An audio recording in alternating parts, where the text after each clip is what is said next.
Hey salut, c'est Robin pour un tout nouvel épisode du podcast. Si tu cherches des conseils pratiques que tu peux suivre au quotidien, tu es au bon endroit. On parle organisation, motivation, habitudes et plein d'autres sujets intéressants. Le mot d'ordre, tu commences à le connaître, tout ça dans la bonne humeur et sans te mettre la pression. Aujourd'hui, le sujet du jour, c'est comment faire pour rattraper une mauvaise journée. Tu vas voir, c'est un sujet assez passionnant et qui va t'aider à récupérer, à rattraper les mauvaises journées qui souvent nous font culpabiliser. Avant de commencer cet épisode, comme pour tous les autres épisodes, prépare-toi plutôt. Je me suis préparé moi un petit café, une petite boisson chaude. Voilà, tu peux prendre un petit truc à boire pour suivre ce podcast tranquillou pilou. Je sais pas si cette expression existe, mais en tout cas, moi je la dis.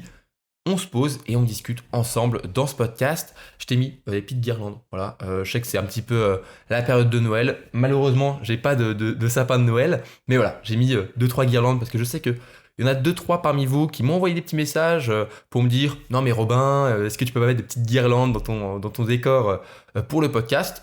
C'est chose faite, voilà.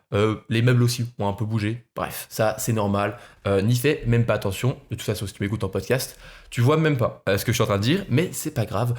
En tout cas, sache qu'on se met dans une ambiance cocooning et c'est un petit peu le sujet en fait aussi de ce podcast parce que en ce moment c'est une période un peu plus difficile. Voilà, les fins d'année, c'est jamais des moments assez faciles, c'est plutôt même difficile. On a plus de mal à se motiver, on a moins d'énergie, et ça c'est physique, il y a moins de soleil, donc on a moins d'énergie simplement, la nuit se couche plus tôt, la nuit tombe plus tôt, donc on se couche souvent plus tôt, on se réveille, on a du mal, etc. Bref, c'est un petit peu difficile, et le moral, ça joue aussi un rôle important dans le fait de passer de bonnes journées ou de mauvaises journées. Et encore, on n'a pas des nuits comme par exemple dans les pays nordiques, je sais que j'ai beaucoup d'amis qui ont fait des échanges dans les pays nordiques, et parfois il y a que quelques heures dans la journée de soleil, et là c'est encore plus dur pour le moral. Donc voilà, c'est une période qui est pas facile, et on se retrouve du coup parfois à passer de mauvaises journées.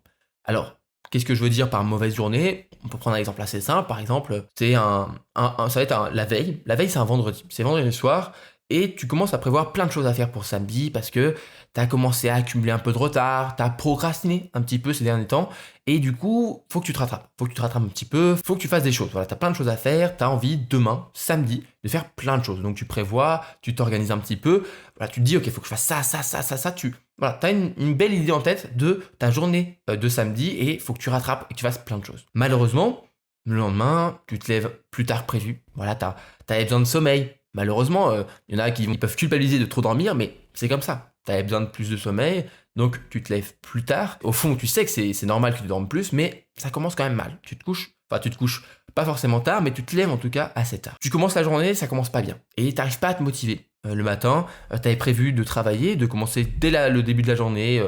À 9h, tu t'es dit, ok, il faut que je commence à bosser à 9h. Sauf que déjà, tu t'es réveillé à 9h30, et le temps que tu sortes de ton lit, il est 10h. Et du coup, ça commence mal. T'arrives pas à te motiver, 10h, tu restes 1 heure sur ton téléphone, t'as pas faire grand chose, il est 11h, 11h30, et là il est midi, et là tu te dis, voilà, ma matinée vient de disparaître, et tu te dis, putain, merde quoi. Tu manges tranquille, pas de souci pour ça, tu manges vite fait, et tu te dis, ok, c'est parti.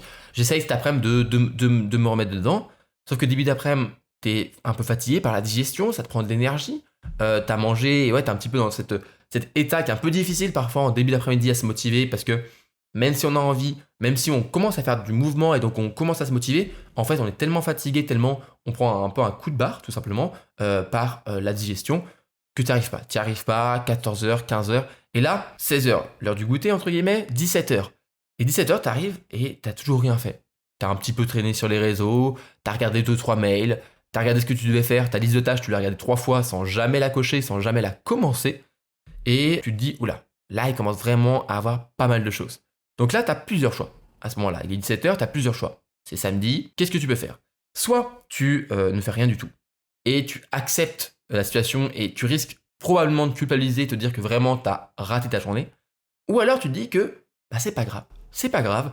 Ok, jusqu'à 17h, t'as pas été la meilleure ou le meilleur, t'as pas fait énormément de choses, mais t'es prêt là, ou prête, à vraiment changer les choses et à enchaîner la journée, on va dire, de manière très positive. Et tu te dis, ok, j'ai passé du temps à faire tout ce que je ne devais pas faire, mais c'est pas grave, à partir de maintenant, je rattrape ma journée. Et ce que je veux vraiment que tu comprennes de cet épisode et aussi de ma philosophie, c'est que on peut toujours rattraper une mauvaise journée. Toujours. Il y a toujours un moyen de rattraper une mauvaise journée, même si tu vas pas forcément faire plus ou tout ce que tu voulais faire, tu peux toujours rattraper une mauvaise journée. Et moi, des journées comme je viens de te présenter, j'en ai vécu mais des dizaines, voire même peut-être des centaines. Et même lorsque j'étais organisé, lorsque j'essayais d'être productif tous les jours, il y a des jours comme ça où c'est difficile, où tu n'y arrives pas, où t'enchaînes les mauvaises décisions et tu sais pas pourquoi. Ça s'enchaîne, t'as un petit peu la tête dedans et au moment où tu sors la tête de l'eau, tu te dis merde, je me suis un petit peu fourvoyé, je suis pas parti je suis allé un petit peu dans tous les sens, sauf dans le bon sens. Ça arrive, c'est pas grave. Et donc, ce qu'il faut faire la première chose à faire, pardon, c'est d'accepter les choses. D'accepter les choses, accepter que on peut faillir, on peut échouer à suivre un plan d'action qu'on avait prévu, surtout que la plupart du temps, la veille, on avait plein de belles idées en tête, on n'avait pas de motivation tout de suite, pas l'envie de faire les choses, parce que c'était le soir, on avait envie de dormir, mais on se dit, bon, mon futur moi, mon moi de demain, lui il sera motivé, lui il aura l'énergie. Sauf que parfois c'est pas vrai, parfois on se fait juste une illusion parce que on projette notre motivation dans notre futur nous, parce qu'on se déresponsabilise. On donne la responsabilité de travailler à notre futur nous, et donc le nous du présent, il peut rien faire, c'est bon, je travaillerai demain. On sait comment ça se passe. Travailler demain, c'est travailler encore demain, puis encore demain, et ça enchaîne comme ça. Bref, première chose à faire, c'est comprendre qu'on peut toujours rattraper les choses et accepter qu'on peut rattraper la journée. Enfin, accepter ce qui s'est passé et qu'on peut rattraper la journée. En fait, il faut apprendre à se pardonner d'avoir fait les mauvais choix pendant les quelques heures qui viennent de précéder, parce que ça sert à rien de culpabiliser. Ça sert à rien de se dire oh là là, je suis trop nul, j'ai pas réussi à me motiver, j'ai pas réussi à agir, j'ai fait que procrastiner heure après heure, j'ai pas fait ce que je voulais faire, ça sert à rien. Ça te fait de la pression, ça te rend plus anxieux, ça te stresse et ça va pas t'aider à agir. Sauf si toi, ton truc c'est d'auto-flageller pour te motiver, bon, ça peut marcher une fois, mais à un moment, sur la longue, ça va être compliqué. Donc ça sert à rien. On se dit, c'est pas grave, je vais plutôt chercher à me motiver, je vais pas culpabiliser, c'est pas grave, ça arrive. Et même tu peux expliquer un petit peu rationnellement, et émotionnellement aussi, mais rationnellement, tu peux expliquer pourquoi t'as fait ça. Bon, en fait, je me rends compte que hier, vendredi, j'avais prévu beaucoup trop de choses, que je vais surestimer ma motivation aujourd'hui, mon énergie, mon envie de faire les choses. Et en fait, je me suis rendu compte que j'avais besoin de repos. C'est pour ça que j'ai dormi plus longtemps, et c'est pour ça que faut réussir aussi à se déculpabiliser. Je sais que c'est quelque chose que parfois on se dit que personne culpabilise de trop dormir, mais il y en a qui arrivent, et peut-être toi qui m'écoutes là, tu culpabilises parce que parfois tu dors trop, parce que tu n'arrives pas à faire les choses. C'est pas grave, c'est que ton corps en avait besoin, et quand ton corps en a besoin, c'est aussi que ton esprit et l'ensemble de ton être, on va dire, en avait besoin. Donc, se dire que c'était normal, que c'est normal qu'on ait plus dormi, qu'on n'avait pas l'énergie, et donc on a pris tout ce temps-là pour se reposer. Et là, on est rechargé à bloc. On n'a plus d'excuses, on n'y a plus de j'ai besoin de dormir encore ou de rien faire. Ok, il est 17h et ce que j'ai fait avant, je l'accepte, je me pardonne. C'était pour de bonnes raisons, c'est parce que j'avais besoin de me reposer. Mais là, maintenant que je suis reposé, je suis prêt à tout défoncer. Maintenant que tu sais que tu veux rattraper ta journée, que tu as l'énergie, que tu as l'envie, la première chose à faire, c'est de créer du mouvement. Parce que on a cette inertie un petit peu improductive qu'on a eue depuis le début de la journée. On faisait rien, on était un petit peu lent, on était sur notre téléphone, une sorte d'inertie, quelque chose comme si c'était lourd, comme si c'était compliqué de se motiver à travailler. On va essayer de casser un petit peu cet élan improductif et en créer un nouveau qui sera lui productif et qui sera motivant, qui va nous donner de l'énergie.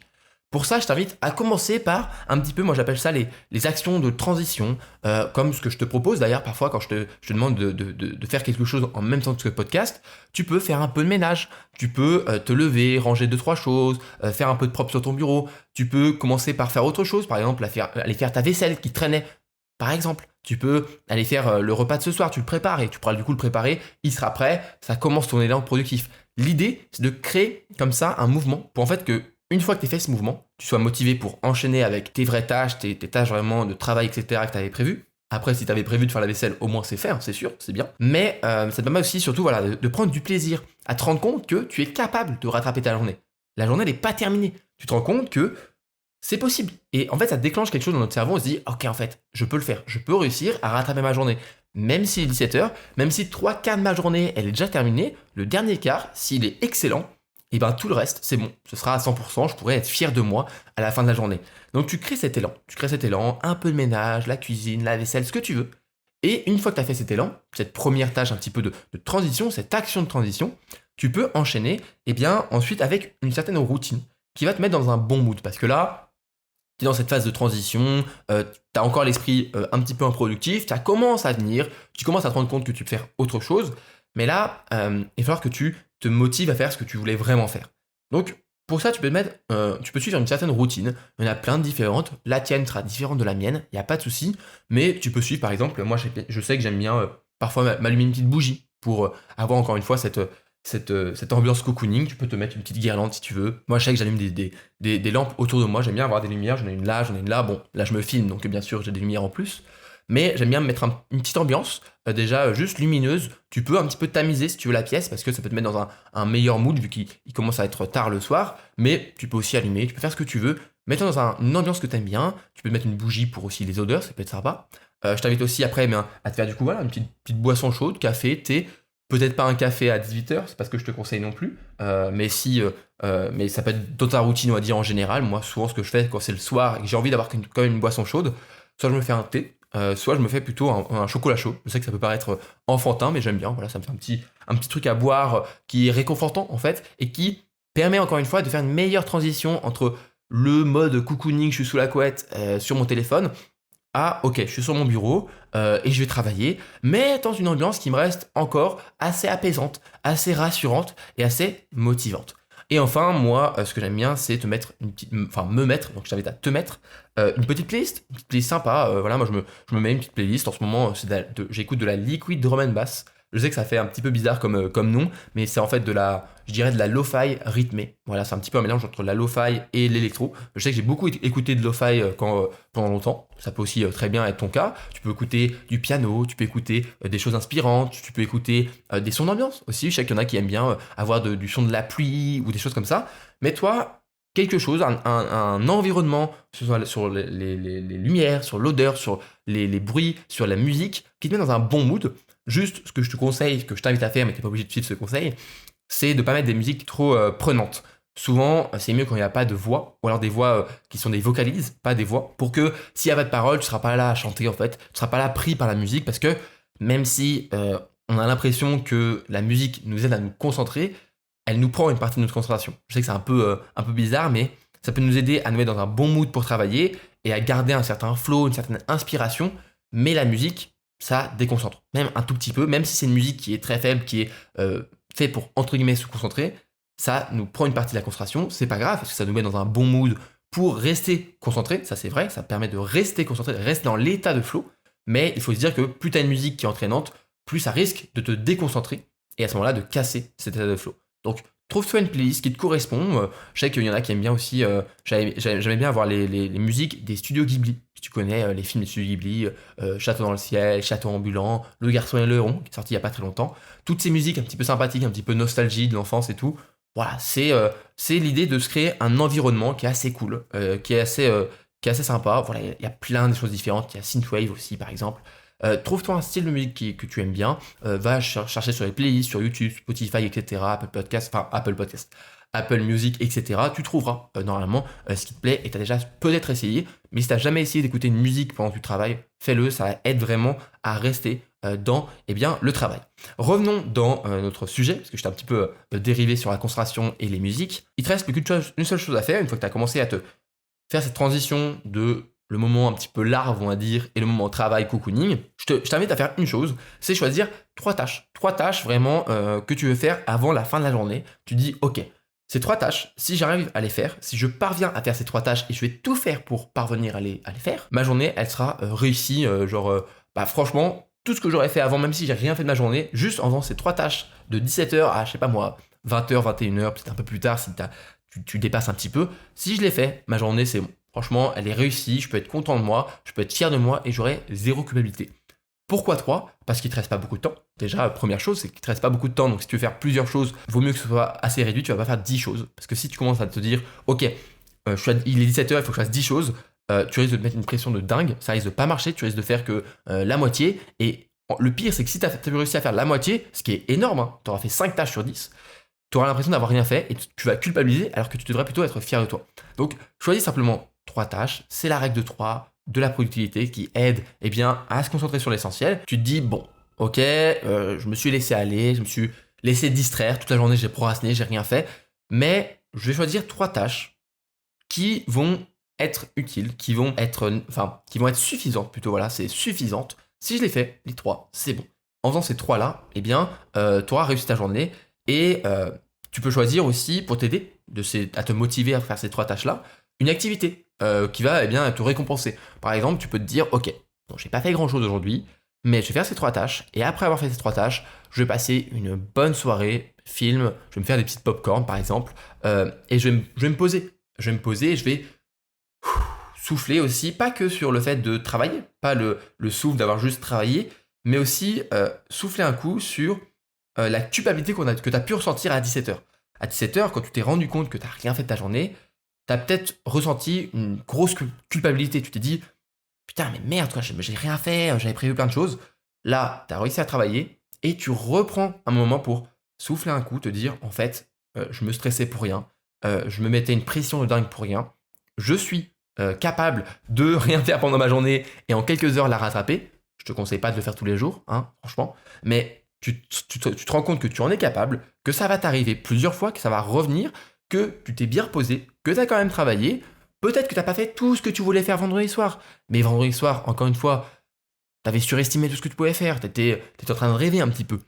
Mais tu as réussi à faire l'essentiel, tu as réussi à faire ce qui était nécessaire, ce qui était suffisant aussi, et tu te rends bien compte que c'est suffisant, que c'est bien, et que ta journée se termine, et demain, dimanche, tu peux te reposer, ou alors tu peux préparer autre chose, et peut-être que ça donnera un petit peu un sentiment positif de te dire, ok, demain, on est dimanche, je vais pas faire la même erreur que vendredi, je vais pas prévoir 10 000 choses, je vais juste prévoir ce qu'il faut. 3 tâches, peut-être la méthode 3-2-1 qu'on a vu il n'y a pas longtemps dans un podcast. Tu retrouveras bien sûr les petits templates en description si tu veux les télécharger pour t'organiser. Peut-être suivre la méthode 3-2-1. Donc 3 tâches, 2, 1.